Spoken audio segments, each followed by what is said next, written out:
Welcome, everybody, to the War and Peace Baseball Podcast, episode 84 for Tuesday, August 29th. I'm Alex Zui, and I'm here today with Ray Estrada. What's up, Ray? Nothing much, man. Well, we are here, and we survived the very first ever Players Weekend. I say survived. It was incredibly enjoyable all around. The players seemed to get an extra kick out of it, too. You know, what... First thoughts about Players Weekend. Obviously, everybody wants to hear about their favorite nicknames and, you know, their favorite accessories that you saw. But for you, what was your very favorite thing that you saw a player do this Players Weekend? I saw a player do? Or, yeah, you know, like... Or their nickname, or... I was going to say... Everybody loves Corey's brother, and that's a great nickname. And apparently, Kyle Seager didn't think that was going to get approved, which is why Corey didn't coordinate with him.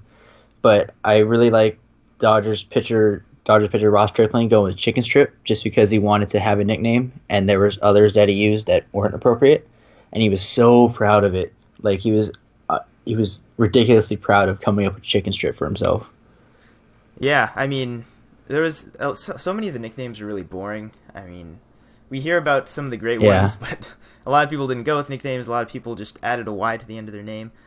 You know, it was cool though. I really liked the Little League jerseys. I don't know if you noticed, but Bartolo did not go with Big Sexy. Interesting. I wonder if he meant to, and it got. He went with No, he went with his mother's last name, his late mother who passed away in 2014, Morales, who he promised that he would pitch till 45. So that's the acceptable replacement for Big Sexy. Mm. Yeah, well, you know, overall, I enjoyed all of it. You know, with this Players Weekend stuff going on, it is the very first ever Players Weekend, so that made it very easy to identify the all-time record holders for this new event.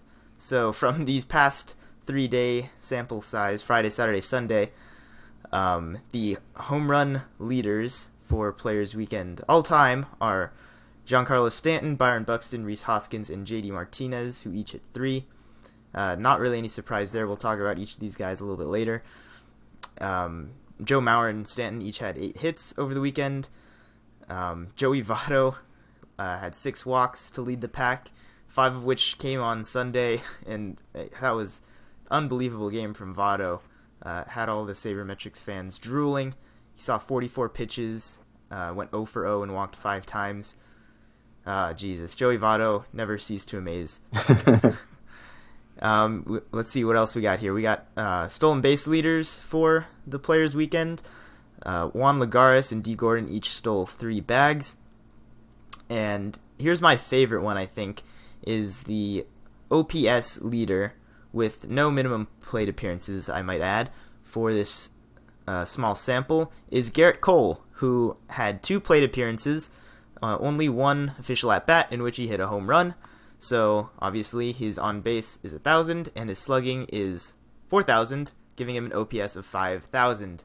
You can't get higher than that. I'll just leave it at that. Nobody's going to ever pass that OPS mark. I'm kind of hoping Garrett Cole doesn't get any more plate appearances. I hope his starts get skipped in future Players Weekends just so he can maintain that record. Take that, Bumgarner. Exactly, yeah. He is the best hitting pitcher of all time during Players Weekend. There's actually, you know, just the way that works, any pitchers that got any hits just for having like 1 or 2 plate appearances obviously have pretty high OPS numbers there as well. But Stanton is the highest position player with a staggering 2,746 OPS. He earned that one in a pretty normal sample size, fair and square. Not to say Garrett Cole didn't, but yeah. So there's some fun numbers there. A couple more pitcher numbers I'll throw actually. The strikeout leader in this span was Robert Stephenson of the Reds, who struck out 11 batters in his start. And the innings pitched leader was Miguel Gonzalez, who's the only pitcher to throw 8 innings in his start. So yeah, these are names that probably won't be at the top of any other leaderboards or any other records. So give them their moment of glory for whatever it's worth. So yeah, did you have any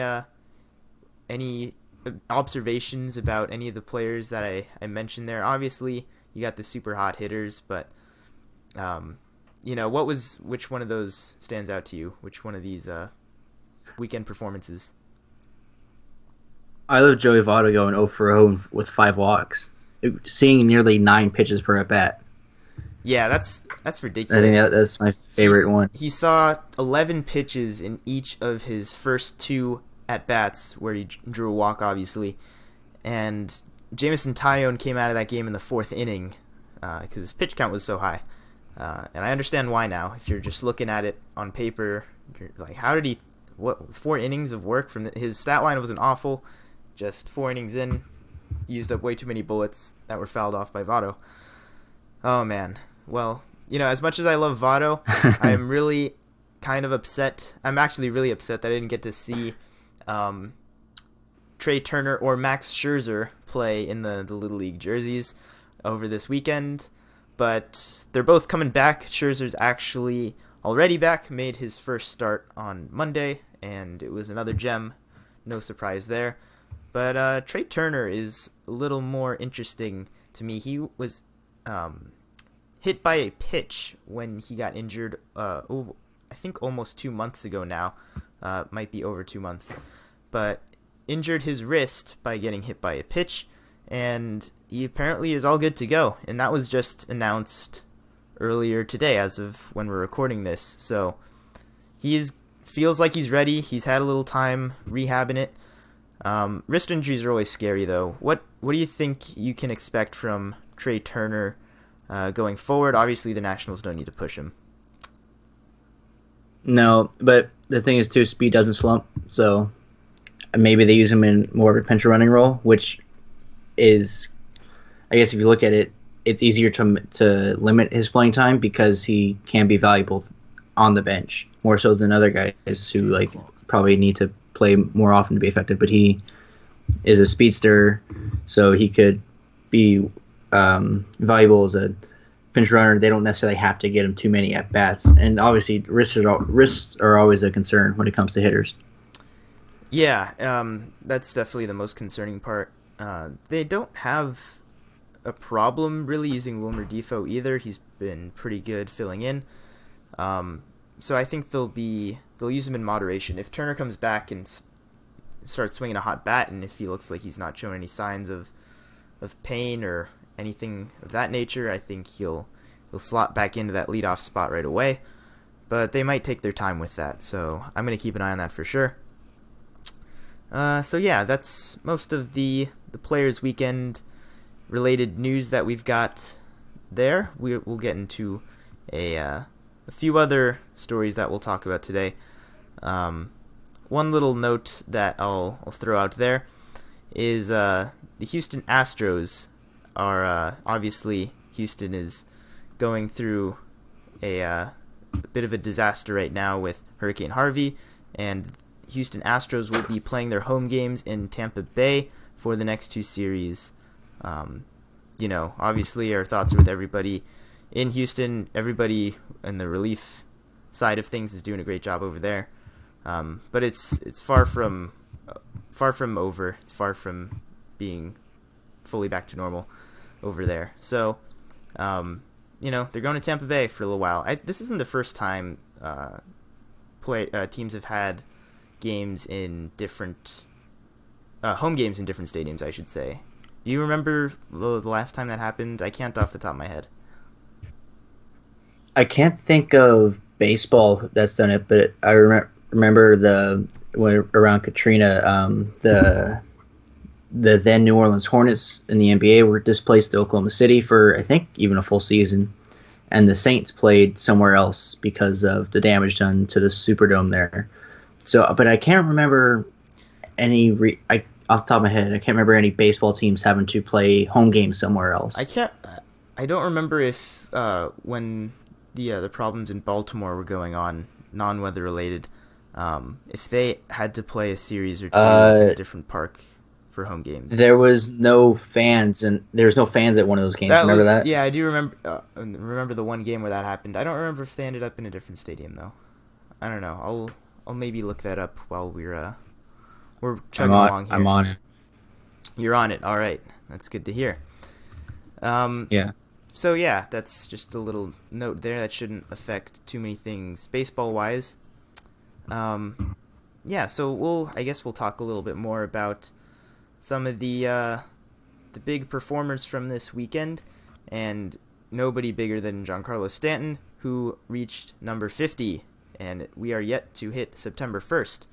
So everybody's chattering and speculating about what the final number might look like. I'm just gonna take a minute to appreciate what we've seen. I personally remember a couple months ago questioning Stanton. His health history is not the best. He was not performing quite to his own standard, and I was throwing it out there that Marcell Ozuna might even be more valuable than Stanton at this point. Boy, was I wrong. Ozuna's great, but this is a totally different level. What is what if you were to give us a breakdown of what Stanton is doing differently or why he's having so much success? What would you say, Ray? I think we've kind of alluded to it before. We've talked extensively about this, but his batting stance has changed. He's gotten back to a very close stance, even before he got hit in the face, which is a big kind of issue. So he seems more confident, more willing to stay in there. He's not pulling off the ball as much because he's kind of getting you. I mean, it is a big thing when you get hit in the face, and then you kind of it's just a little bit of kind of move out, and it's just a little bit off. And obviously, he's had health issues. So he stayed healthy this year, and he seems the most confident he's ever seemed at the plate. And, I mean, that's just hard to beat right there. Yeah, he's definitely going to give kids trying to impersonate his swing a hard time. I don't think many kids will be able to pull off the kind of close stance he does. It's super exaggerated. I mean, you can see it reminds you of, like, the 80s when everybody was closed. It reminds you of, like, you see the old 80s players, all those guys are really closed and such. Yeah, it kind of does. I mean, Stanton swings a lot more violently than a lot of other close stance hitters. It seems like he just decided that he has to do it. It's not going to hurt him because he does really fly open with his shoulders more so than most hitters. It's not so much that he's stepping out. If you look at his swing now, even when he's closed, he doesn't, step and level out his stance when he's ready to hit. His stance stays closed, but it's just his torso, his upper body, really has a lot of like horizontal movement. It flies open very quickly, so he's just kind of cheating there, and it seems to be working. It seems like he's even as soon as like a week or two ago been closing his stance more and more. Yeah, exactly. So eventually, I guess pitchers will just be looking at his number, and he'll be swatting them out of the park that way. That would be interesting if he actually did that. I don't think that'll actually happen. Yeah, so give me your best guess at a final season total for Stanton. I could see anywhere from like 60 to 65. I think he gets to 60, and I mean, every time it seems like, Stanton might be slowing down a little bit, he hits like in like a 4-game series, he'll hit 2 multi-home run games, and he's like right back on track. So I think, I mean, unless he gets hurt, which is a concern with Stanton, but fully healthy, I think he can definitely get 60. He's still got a couple days left in this month, and then he's got all of September. Mm-hmm. Yeah, I do agree that he gets that 60 plateau, which I think many people take for granted because it's Stanton, his pace is ridiculous, but having a 10 home run month is impressive. It's not something you can expect from anybody at this point, really. You can obviously see Stanton doing that very easily, but 10 homer month is something spectacular even then. I do think he can get up to maybe to 62, 63. Part of that's because he does have a road series in Coors Field and in Arizona, two very, very fun hitters parks. We've seen Stanton hit at Coors before, and I don't think he's played there this year yet. So he's gonna have some if fun he there. hasn't played there yet, he hasn't. Yeah, he's gonna have some fun there. I am definitely gonna make sure I tune into every single Coors Field Stanton at bat. We're talking a lot about this guy, but he's definitely warranted it, and the same can be said about the MVP discussion as well. He's definitely at the forefront of that now, especially because his team is only 4.5 games out of the wild card now. It might have dropped back actually today. They did lose to Max Scherzer in the Nationals today, but they've been a really hot team. They looked like they were nowhere close to the race a month ago, and now they are perfectly in striking distance. The Marlins as a team, what is the key going to be for them if they want to snatch up a wild card spot? I think the pitching is gonna have to hold up because they have plenty of offense. You got Ozuna, who I think just hit his 30th the other day. Stanton, obviously. Justin Bour's not back. Yelich is always dangerous. So they have plenty of offensive weapons. D. Gordon at the top of it's going to hold up. It'll be interesting to see. Yeah, I think the most underrated element of the Marlins is that their offense is really a good, complete offense. Everybody sees Stanton, and the buck stops there for most people, but their outfield is one of the best in baseball with Ozuna and Yelich rounding it out. Yelich is hitting like an all-star caliber player again. D. Gordon is a great, leadoff profile type of guy. And he's definitely been, better than people expected for them, I think. When he came back from the whole PED thing last year, didn't perform that well this season, not having the same issues. I think just all around, they're looking like a strong team. Their pitching has really overperformed lately, and if they can keep that up just a little while longer, they're going to be in good shape. Guys like Jose Urena and Adam Conley are a couple names that you wouldn't expect to perform very well, but have pitched pretty decently as of late. And I think they have enough in the tank for a push. I don't know if they have, the ability to defeat teams like the Rockies and the Diamondbacks on the road, which is what they're going to have to do this last month. Unless Stanton hits like 6 home runs in one 3-game series, it's going to be tough for them to pitch in those kinds of conditions and win some games on the road. So if I'm going to make a definitive prediction, I'm going to say no, they don't make the wild card, but just them being in contention is enough to make Stanton an MVP frontrunner to me. Do you think he's the clear-cut MVP if the season ends today, or do you have some other names in mind? I think it's tight because there are hitters in the National League, a lot of really good complete hitters. Stanton has nearly 300 averages along with the 50 home runs, 100-plus RBIs, but Paul Goldschmidt is having a really awesome year. Joey Votto, we've talked about, is having a I think at least power-wise career year for him. And then you have pick a name for the Nationals essentially. You could maybe throw a Dodger in there too, but there's a lot of guys. But Stanton is certainly, I think, in the top 3 right now simply because of the extremity of his stats. Yeah, he's definitely a cut above the rest offensively. So we'll see how things play out this last month. Plenty of teams in that wild card race still to keep an eye on. We'll go ahead and move right along here and talk about a player who seems to find relevance every single show. That's Aaron Judge.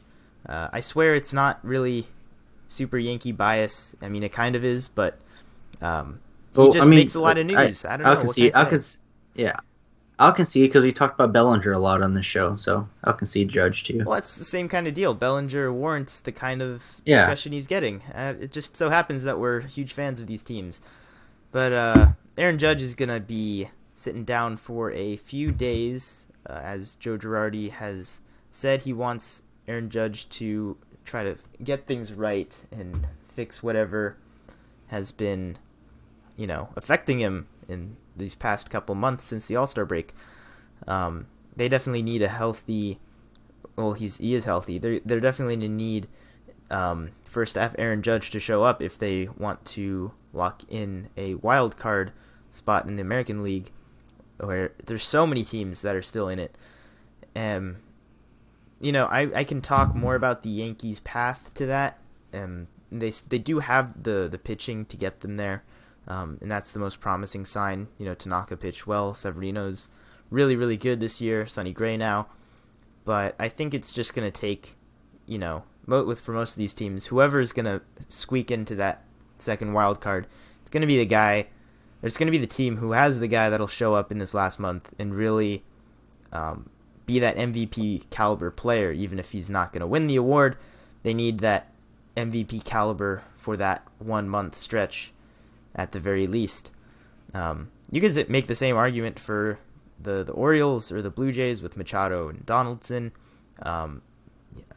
You could say they need the Mariners are going to need Robinson Cano to be more like the Robinson Cano of old. It's so variable in this last month. Which team of these wildcard teams that I mentioned do you think has the best chance to make that push this last month, or have that superstar performance from one of their best players? Out of the teams I'm looking, I would think it's Baltimore, because Baltimore, Minnesota's in the second wild card spot right now. You got the Angels a game back, Baltimore a game and a half, Seattle 2, Rays 2.5. Kansas City has lost five straight to fall 3 back. Texas is 3 back, and Toronto 6.5 back. They've kind of scuffled since I think we last talked about them getting into the mix. But I think Baltimore has the most potent offense, and they're on a 5-game winning streak right now. So I think Baltimore. You mentioned Machado. He's that guy who can. He's been hot. If he stays hot through September, I think he can certainly carry that team. But the issue is for the Baltimore is that their pitching doesn't stack up compared to the other wild card teams. So I think with Baltimore, if they're going to make the wild card, it's going to be like almost a last week kind of win streak that, they're basically, they jumped into the wild card at the right spot, because it seems like every other time you look at the wild card, there's a different team in second place. Mm-hmm. Yeah, I can't keep up with it even. I like that you mentioned Baltimore in that way. It's not just Machado, even though he's right at this point.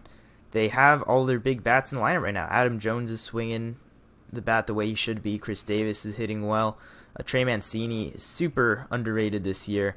Really one of the better rookies in all of baseball. He doesn't need a couple days to sit down, so that's saying something. He's still swinging a hot bat. Obviously, you have Tim Beckham, who came over in that trade and has just been absolutely raking since joining the Orioles. Who else am I forgetting? Mark Trumbo's back. Jonathan Scope having a great year. That lineup is probably the definitively best lineup in baseball. Would you disagree with that? I don't think I can think of a lineup that's better than that lineup.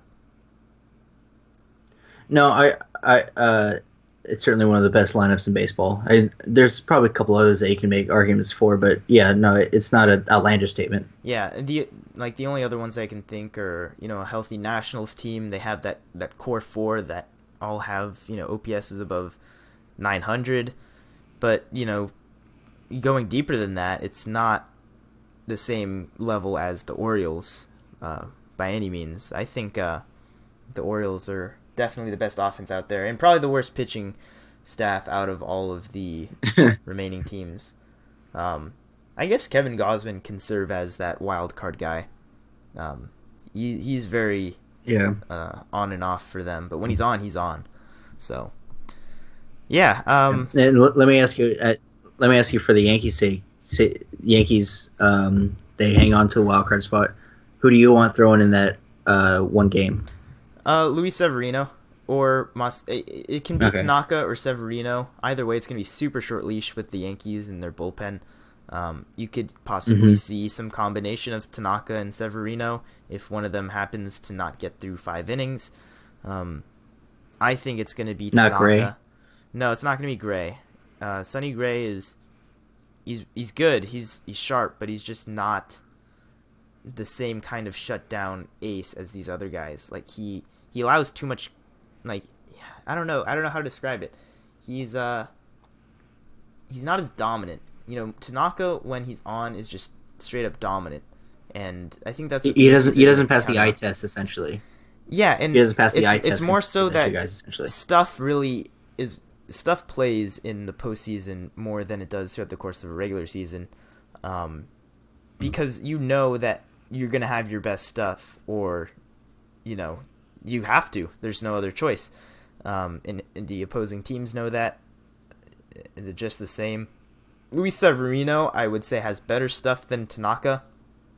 But that track record for Tanaka is going to be in his favor for, Joe Girardi's favor.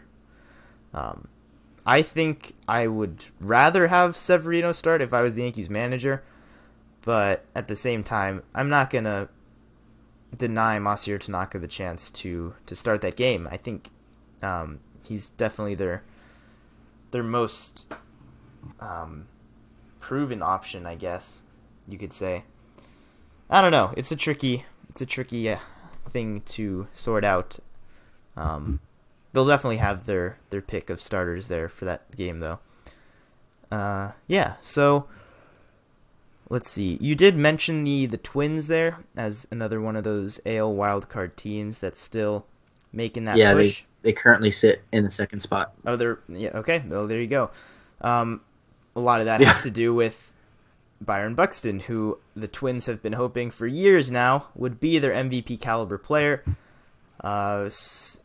Knock on wood here, but we're seeing some flashes of that, especially over the last month, and especially on the Sunday game that Buxton had. 4 for 5 with 3 homers, stolen base. He was absolutely on fire that game, and Twins fans couldn't be happier. Baseball fans that love, prospects couldn't be happier. Maybe Byron Buxton won't be the biggest bust in the last decade, but is it going to be enough for the Twins? They're the kind of team that relies on some hot hands, I think. They're not, like, earlier on in the season, it was Miguel Sano that was carrying for a while. Brian Dozier has been able to carry for a while. Byron Buxton has kind of been running things recently. It's a really good offense, I will say. It's really underrated, but it's not very cohesive. Do you think the Twins have a legitimate chance to fend off every other team right now and keep that wild card spot? I think they do, and they're almost kind of on the opposite end of the spectrum as the Orioles. They don't have the best offense, most consistent offense, but their pitching, at least this year, has been one of the best. Ervin Santana is probably one of the biggest surprises of this season. It's like I said, it's the opposite of Baltimore. Their pitching has really kept them level for the most part. As their hitting comes and goes, their pitching can balance that out a little bit. But I said this a couple weeks ago. I think it's going to be whoever's hot at the end of it, because it's always switching. It's going to be whoever kind of rises up at that right times. Say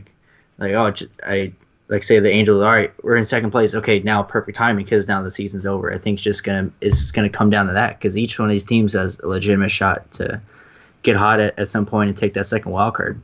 Yeah, and we'll do a much more thorough mapping out of all the matchups and all of the all of that going on in the last 2 weeks or so of this season. We'll be sure to go really in depth on the wild card races. If there's any division races going on, obviously we'll do the same. But right now it's still a little bit far out to really make any concrete predictions at this point. I can't give you my actual prediction of who is going to come out with a wild card spot, because I know my opinion could be different 3 days from now still. So we'll see how that goes. We'll be keeping up to date on that every single week, pretty much for the rest of the season. That's all we're going to be talking about. So yeah, we'll get you more on the wild card in the weeks to come. So we're going to go ahead and move into our injury update right now. You have your ubulus muscle that connects to the upper dorsimus. It's boring. Yeah, so Yoenis Cespedes, Michael Conforto, and Steven Matz. In the last week, all of these players for the Mets are out for the season. So that is most of their team that they had remaining, if not all of it. And I think the Mets are probably the most fun team to talk about when it comes to injury updates. At least these guys are making it easy for us. They are out. They are shut down for the season, so we don't have to worry about when they're going to be back. We don't really have to worry about anything with them anymore. A few players on the Mets that we will talk about, like Matt Harvey and Noah Syndergaard, who still could come back this season, are more worth talking about. Oh, I didn't say David Wright either is officially shut down for the season. Oh, yeah. If you forgot about David Wright, you are not the only one. So David Wright is officially off. Yeah. He has been eliminated from returning from the DL contention. So I don't know what. How long has he been on the DL for? 5 years? Something like that. That seems accurate. The Mets are just a mess. I don't know why they'd. Well, I do know why. They have no real reason to rush back Harvey or Syndergaard, other than the fact that they have literally nobody to throw for them right now. They're trying to squeak out every start they can with anybody who knows how to throw the baseball in their organization. So obviously Noah Syndergaard the better pitcher of the two between him and Harvey. What do you have on their timetables coming back this season potentially? Well, Harvey returns this Friday. That is confirmed. Syndergaard, it sounds like he's on the track to return. He threw his first live session last Saturday. He's going to throw another one Wednesday. And maybe a minor league rehab game, though the minor league seasons are all coming to an end right now. So maybe they don't want to throw him in that late in the season. But either a minor league rehab game or a simulated game, probably 2 or 3 of those. So they didn't give an exact timetable for him, but I would say probably mid-September is when they plan to have him back if there's no setbacks. But I'll ask you this: is it Tebow time for them? No, it's not Tebow time. Come on. I'm not against it. Would you put it past the Mets to do that though? Yes, absolutely. How surprised? Because the second they bring him up, he's going to tear his ACL and quit baseball. So they got to be careful with that. That's just how it works. Yeah, I mean, if you're going to look at the playing time perspective things of how all these injuries affect who's on the field, who's left on the field, I mean, Juan Lagares is going to be playing pretty much every day. I guess that's obvious. I don't even know who else is filling out their outfield. They don't even have Curtis Granderson anymore. Who's been playing outfield for them? They have Brandon Nimmo right now. Shut up about Tebow. Yeah, who do they even have playing right field right now? You know what? I never thought I'd have to do this for a team like the Mets, but I actually have to look up a recent box score for them to even know who they're putting on the field. It's a little bit ridiculous. And they played a doubleheader yesterday against the Nationals. I don't even know how they managed to get enough players to do that. Tommy Malone started a game for them. That's how desperate they were. Yeah, they still have Ahmed Rosario at shortstop. They have Dominic Smith at first base. They have Matt Reynolds. Is that his name? Not Mark Reynolds. Matt Reynolds. Don't get him mixed up. He started in left field for this team. So, that says a lot. Yeah. I also have an update on the we're talking about home games that are being moved. So we talked about the Orioles, White Sox, the Baltimore riots and such. Mm-hmm. So the Orioles, White Sox played one game in Camden Yards without fans, and then the weekend series that weekend between the Rays and the Orioles was moved from Camden Yards to Tropicana Field. So they just flipped home. They did. For the weekend. But they were still the home team. They can't just give them. They were still the home team. Yes. Gotcha. Okay, No. so I did remember that correctly. I thought something like that happened, but I wasn't. Yeah, sure exactly. I kind of had a vague memory of that too. And an interesting note too, you talk about Astros going to Tampa. The Rangers, who they're playing in the first of the two series, are going to play at the Trop. The Rangers denied their request to flip home games, as the Rays did with Baltimore a couple years back. So, and the Astros aren't too happy about that. But good on the Rays, letting them take their stadium for a couple series while the Rays are on a road trip, obviously. Yeah, maybe they'll get some fans in there now that the Tampa Bay Rays won't be playing there. Yeah, so let's go ahead and end this injury update on a fun note for you. Go ahead and tell us about your pitcher that's coming back this week. Clayton Kershaw's coming back Friday against the Padres in San Diego. He threw a AAA game on last Saturday when he had a 65 pitch limit and went 5 full innings through 64 pitches, 8 strikeouts, 1 earned run on a Jorge Soler home run, who's in AAA right now, 1 other hit, and he got the loss because Oklahoma City didn't score any runs. Wow, that's just a Dodgers theme now, isn't it? But he was but his line was good, and sounds like he's ready to go, and he's pitching in San Diego against the Padres, so that's a nice welcome back. He's for probably him. gonna no-hit the Padres with like an 80 pitch cap and still get it done in like 75 pitches. You think if you thought I knew nothing about who the Mets were throwing out in the field, I know less than nothing about who the Padres are actually fielding right now. Let's look at a Padres box score, shall we? That should be a fun way to. Is Hunter Renfroe up? I thought I saw him in a AAA game the other day. He is still in the minor leagues. They demoted him for reasons. Right now, this weekend they used Manny Margot as one of the few names out there that I recognize. Younger Solarte at shortstop. Will Myers is still playing. Corey Spangenberg at third base, who is actually relevant for fantasy baseball, but not so much anywhere else. And then everybody else in this team. I mean, Matt Caesar is starting in the outfield for them. Hector Sanchez is catching for them. Is it Jose Perella is an outfielder. Carlos Asuaje, I think that's how you say his name, is their second baseman. Yeah. Like, come on, I don't know what they're doing. Oh, Jabari Blash, that's a name I know. Mostly just because his name is really cool. Man, Padres.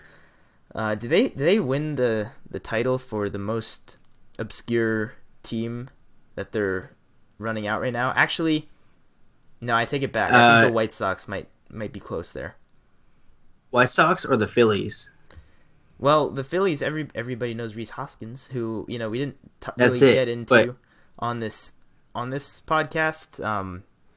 Everybody knows what Rhys Hoskins is doing.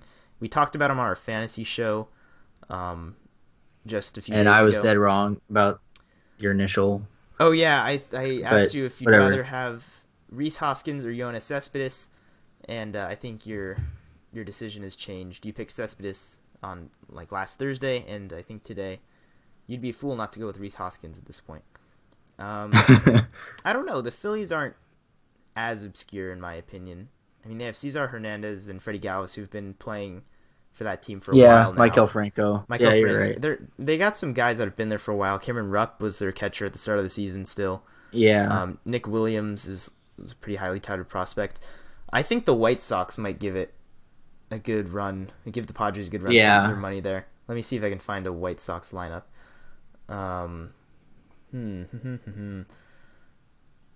Here we go. Who did they play this weekend? They played the Tigers. It's not awful for the White Sox either.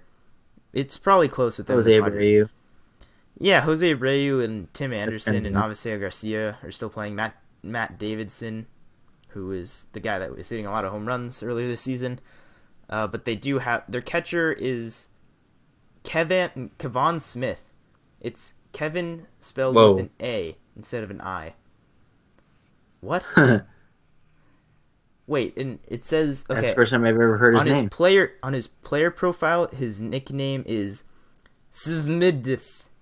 Szmydth. What? I'd say this for myself. What does that mean? Like, do you have any idea what it means, or do you want to give it your best guess as to what it means? No, I'm gonna try to find it right now. Yeah, I'm doing the same. We probably just shouldn't be sitting here googling what Szmydth is, but Jesus, that was a really interesting rabbit hole that led us to a even more interesting nickname. My brain is trying to process everything right now. Sorry if I don't even remember what we're doing. Are we recording a podcast still? Am I still recording? I don't. Is this real life? I don't know. I don't know. Where am I? Let's end this thing before my mind melts from that nickname. Yeah. Yeah. So we are actually going to end the show right now. I would like to. That's a nice note to end it on. Yeah, it is. It really is. I thought it was going to be a happy note. Kershaw's coming back, but no, we just get straight up confusion. I would like to ask everybody to give us your feedback. We'd really appreciate it. If you'd like, rate, subscribe to our podcast. We'd appreciate that as well. But you can contact us. You can get in touch with us by tweeting us at WPB_podcast or shoot us an email at warandpeacebaseball@gmail.com. I also recommend you check out our website, which the link for that is down below. It's got all our podcasts and some articles that we've been writing, fantasy baseball articles, among other things there as well.